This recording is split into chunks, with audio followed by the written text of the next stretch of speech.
প্রথমবার চায়না যাচ্ছেন এবং আপনি কি চিন্তা করছেন যে চায়না আসার সময় আসলে কি কি নিয়ে আসা উচিত? সবার আগে কি আপনি বদনা নেবেন? তো আজকের এই ভিডিওতে আমি আপনাদের সম্পূর্ণ গাইডলাইন দেওয়ার চেষ্টা করব চায়নাতে আসার সময় কোন কোন প্রয়োজনীয় জিনিস না আনলেই নয়, এবং চায়নাতে আসার সময় কি কি জিনিস আপনাকে নিয়ে আসতে হবে এবং কোন জিনিসগুলো চায়নাতে আনার দরকার নাই, এইখান থেকে সস্তা দামে পেয়ে যাবে।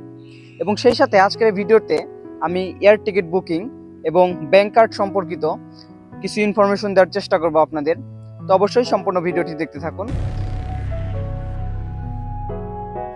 আমি মোহাম্মদ মামুন খন্দকার বলছি চীনের ইয়াংজু বিশ্ববিদ্যালয় থেকে। আর এক মাস পরেই কিন্তু সেপ্টেম্বর মাস।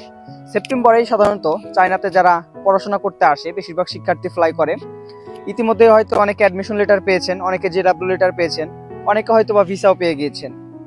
তো এখন হয়তো বা আপনারা চিন্তা করছেন যে চায়না যাওয়ার সময় কি কি নিয়ে যাব। তো প্রথমেই যারা ভিসা পেয়েছেন তাদের যে জিনিসটির দিকে খেয়াল দিতে হবে সেটা হলো এয়ার টিকিট বুকিং। তো এয়ারলাইন চয়েসের ক্ষেত্রে আপনি এমন এয়ারলাইন চয়েস করুন যেখানে আপনি 23+23 কেজি লাগেজ নিতে পারবেন। দেশ থেকে আসার সময় কিন্তু অনেক জিনিসপত্র আপনার আনার দরকার হতে পারে, সেই জন্য চেষ্টা করবেন 46 কেজি লাগেজ যেসব এয়ারলাইন্স বহন করার অনুমতি দেয় সেই ধরনের এয়ারলাইন্স থেকে টিকিট কাটার জন্য। এবং টিকিট কাটার জন্য আপনি চীনে অবস্থানরত বড় ভাইদের সহযোগিতা নিতে পারেন, অথবা বাংলাদেশে বা আপনার যদি কোনো ট্রাস্টেড এজেন্সি থাকে সেখান থেকে কিন্তু আপনি আপনার এয়ার টিকিট বুকিং করতে পারেন। তো দ্বিতীয় বিষয়টি হলো ব্যাংক কার্ড এবং ক্যাশ আরএমবির বিষয়। তো চায়নাতে আসার আগে অবশ্যই আপনি একটি ডুয়াল কারেন্সি অ্যাকাউন্ট করে নিন। সেটা হতে পারে ব্রাক ব্যাংকের, আইএফআইসি ব্যাংকের, ইউসিবি ব্যাংকের বা এবি ব্যাংকের, যে কোনো ব্যাংকের আপনি ডুয়াল কারেন্সি কার্ড করে নিন, যেটা আপনি চায়নাতে আসার পর আপনার বাংলা টাকাকে আরএমবিতে কনভার্ট করতে পারবেন। এবং চায়নার এয়ারপোর্ট থেকে অথবা ঢাকার যে কোনো দোকান থেকে আপনি কিছু পরিমাণ আরএমবি ক্যাশ নিয়ে নিন, যেটা হয়তো বা আপনার চায়নাতে আসার পরে আপনার ট্যাক্সি ভাড়া বা আনুষঙ্গিক প্রথমে কিছু কেনাকাটা করতে দরকার হতে পারে। তো অবশ্যই আপনারা চেষ্টা করবেন 400 থেকে 500 আরএমবি ক্যাশ নিয়ে আসার জন্য। তো তারপর যে বিষয়টি গুরুত্বপূর্ণ সেটি হলো ভিপিএন এবং অ্যাপস। আপনারা হয়তো অনেকে জানেন না যে চায়নাতে কিন্তু গুগলের সার্ভিস অথবা ফেসবুক মেটার সার্ভিস কিন্তু ব্যান। তো সেক্ষেত্রে এইগুলো ইউজ করতে হলে অবশ্যই আপনাকে ভিপিএন ইউজ করতে হবে। তো আপনারা চেষ্টা করবেন দেশে থেকে যে কোনো পেইড ভিপিএন বা ফ্রি ভিপিএন এর মধ্যে আপনার গেপ ভিপিএন, ভিপিএন আইএফআই, এই ভিপিএনগুলো চায়নাতে মোটামুটি ভালো কাজ করে। তো আপনারা চেষ্টা করবেন 2-3টা ভালো ভিপিএন আপনাদের সাথে রাখার জন্য। এবং সেই সাথে বাংলাদেশ থেকে কিছু অ্যাপস আপনাকে ডাউনলোড করে নিয়ে আসতে হবে, যে অ্যাপসগুলো চায়নাতে আসার পর আপনাকে অনেকটাই উপকার দিবে। সেটা হলো আপনি প্রথমেই বাইদু ট্রান্সলেটর ডাউনলোড করতে পারেন। বাইদু ট্রান্সলেটরের মাধ্যমে কিন্তু আপনি খুব সহজেই গুগল ট্রান্সলেটরের মতো চাইনিজদের সাথে ট্রান্সলেটরের মাধ্যমে কথাবার্তা বলতে পারবেন। এছাড়াও আপনি এ ম্যাপ, পিংদুদু, আলিপে, উইচ্যাট, চায়নার ক্ষেত্রে এই অ্যাপসগুলো খুবই দরকারি। আপনি চাইলে এই অ্যাপসগুলো বাংলাদেশ থেকে ডাউনলোডে নিয়ে আসতে পারেন। এরপর আসা যাক আপনার ব্যক্তিগত জিনিসপত্র।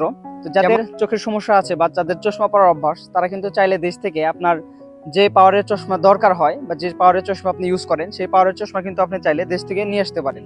এবং সেই সাথে গুরুত্বপূর্ণ হলো আপনার যেসব বেসিক মেডিসিন দরকার, যেমন ঠান্ডা, কাশি, সর্দি, জ্বর, মাথা ব্যথা, শরীর ব্যথা বা পেট খারাপ, এই ধরনের যে ওষুধগুলো রয়েছে আপনি এই ওষুধগুলো কিন্তু দেশ থেকে নিয়ে আসতে পারেন। যেহেতু চায়নাতে আসার পর হয়তো বা হঠাৎ করে যদি কোনো অসুবিধা হয়ে যায় তো তখন সঙ্গে সঙ্গে হাসপাতালে যাওয়া কিন্তু পসিবল হয় না। তো আপনি যদি এই ওষুধগুলো নিয়ে আসেন তাহলে কিন্তু এখানে দেখা যাবে যে আপনি ঘরোয়া পদ্ধতিতেই মোটামুটি আপনাকে সুস্থ রাখতে পারবেন। এবং তারপর আসা যাক আপনি আপনার প্রয়োজনীয় বেডশিট, বালিশের কাভার, এই জিনিসগুলো কিন্তু বাংলাদেশ থেকে নিয়ে আসতে পারবেন। যেহেতু চায়নাতে আসার পরের দিন থেকে আপনাকে একটা রুম দেওয়া হবে এবং সেই রুমে সাধারণত বেডশিট বা বালিশের কাভার বা বালিশ এই ধরনের কোনো কিছু থাকে না। তো আপনি চেষ্টা করবেন এই জিনিসগুলো বাংলাদেশ থেকে নিয়ে আসার জন্য, যাতে প্রথমে আপনি এখানে এসে সার্ভাইভ করতে পারেন। এবং তারপর যেটা সবচেয়ে গুরুত্বপূর্ণ সেটা হলো মশলা। আমরা কিন্তু বেশিরভাগ দেখা যায় যে চাইনিজ খাবারের সাথে অভ্যস্ত না। তো আপনি বাংলাদেশ থেকে আসার সময় যত বেশি পারেন মশলাগুলো নিয়ে আসবেন। আপনার যাবতীয় যত ধরনের মশলা দরকার হয় সব ধরনের মশলাই কিন্তু বাংলাদেশে পাওয়া যায় প্যাকেট আকারে। তো চেষ্টা করবেন সব ধরনের মশলা অনেক বেশি পরিমাণে আনার জন্য, যেটা দিয়ে কিন্তু আপনি হয়তো বা প্রতি সেমিস্টারে দেশে গেলেন বা 6 মাসে বা 1 বছর পরে দেশে গেলেন, এই 6 মাস বা 1 বছর যাতে আপনি চায়নাতে এই মশলাগুলো দিয়ে রান্না বান্না করে খেতে পারেন, এইরকম একটা অ্যাবিলিটি নিয়ে কিন্তু আপনার চায়না আসতে হবে। কারণ বাংলাদেশের অনেক মশলাই কিন্তু এখানে পাওয়া যায় না। যেমন এখানে আপনি চাইলেও কিন্তু মুরগির মাংসের মশলা বা চটপটির মশলা বা বিরিয়ানি মশলা, এই মশলাগুলো কিন্তু এখানে পাবেন না। তো আপনারা চেষ্টা করবেন যার যে যে পছন্দের খাবার রয়েছে সেই খাবারের মশলাগুলো বাংলাদেশ থেকে আনার জন্য। এবং তারপর আসা যাক আপনার পোশাক আশাক। চায়নাতে কিন্তু মোটামুটি পোশাক আশাকের দাম সস্তায় বলা চলে। তো আপনার জাস্ট এইখানে আসার পরে কয়েক মাস সার্ভাইভ করতে যে ধরনের পোশাক আশাক দরকার, তো আপনি চাইলে সেই কয়টা সেট কিন্তু পোশাক আশাক নিয়ে আসতে পারেন। বাংলাদেশ থেকে আপনার আহামরি খুব বেশি পোশাক আশাক দরকার নাই। এবং চায়নাতে যেহেতু জুতার দামও তুলনামূলক সস্তা এবং বিভিন্ন সুন্দর সুন্দর মডেলের জুতা পাওয়া যায়, তো বাংলাদেশ থেকে আপনার এগুলো অনেক বেশি পরিমাণ আনার কিন্তু দরকার নাই। এবং আরও গুরুত্বপূর্ণ যে জিনিসগুলো রয়েছে সেটি হলো আপনার একাডেমিক বই। তো আমরা সাধারণত যেহেতু বাংলাদেশে বাংলা মিডিয়ামে বা বাংলা বই পড়ে অভ্যস্ত, তো এখানে অনেক টপিকের সাথে কিন্তু আপনার এইচএসসির বা ডিপ্লোমার কিন্তু মিল পাবেন। তো আপনারা চেষ্টা করবেন যে বিষয়গুলোতে আপনার সমস্যা রয়েছে সেই বিষয়গুলোর একাডেমিক বই আপনার সাথে নিয়ে আসার জন্য। তাহলে দেখা যাবে যে এখানে যদি কোনো টপিকে আপনি আটকে যান, তাহলে কিন্তু সেই বই থেকে আপনি এগুলার সলিউশন বের করতে পারবেন।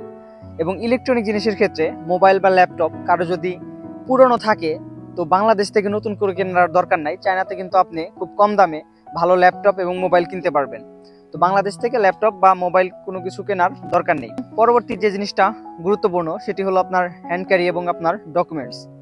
তো চায়নাতে আসার সময় আপনার যত ধরনের ডকুমেন্টস কাজে লেগেছে আপনি চেষ্টা করবেন সব ধরনের ডকুমেন্টস আপনার সাথে রাখার জন্য। এবং এই ডকুমেন্টসগুলো সব আপনার হ্যান্ড ক্যারিতে রাখবেন, যেটা আপনি বিমানেও নিজের কাছে রাখতে পারবেন। তো এর মধ্যে রয়েছে আপনার অ্যাডমিশন লেটার JW এবং আপনার একাডেমিক যে পেপারস রয়েছে, এগুলো কিন্তু খুবই গুরুত্বপূর্ণ। কারণ চায়নাতে আসার পর চাইনিজ ইউনিভার্সিটিতে কিন্তু আপনার রেজিস্ট্রেশন করতে হবে, এবং রেজিস্ট্রেশন করার সময় এই ডকুমেন্টসগুলো কিন্তু ইউনিভার্সিটি চেক দিবে। তো অবশ্যই আপনারা এই সব ধরনের ডকুমেন্টস গুছিয়ে সুন্দর করে নিয়ে আসবেন। তো এই প্রয়োজনীয় ডকুমেন্টসের লিস্ট কিন্তু আমি আপনার ভিডিওর কমেন্ট বক্সে দিয়ে দিব, অথবা যাদের খুব গুচ্ছিতভাবে এই লিস্টটা দরকার তারা আমাকে ইনবক্স করতে পারেন। আমি তাদেরকে একটা PDF দিব। এই PDF এর মধ্যে অনেক সুন্দর করে সবগুলো জিনিস কিন্তু সাজানো গোছানো রয়েছে। তো আজকের ভিডিওটি মূলত এ পর্যন্তই। আপনাদের জন্য দোয়া এবং শুভকামনা রইল। খুব তাড়াতাড়ি চীনে আসুন, দেখা হবে চীনে। আর হ্যাঁ, সর্বশেষ কথা, বদনানার দরকার নাই।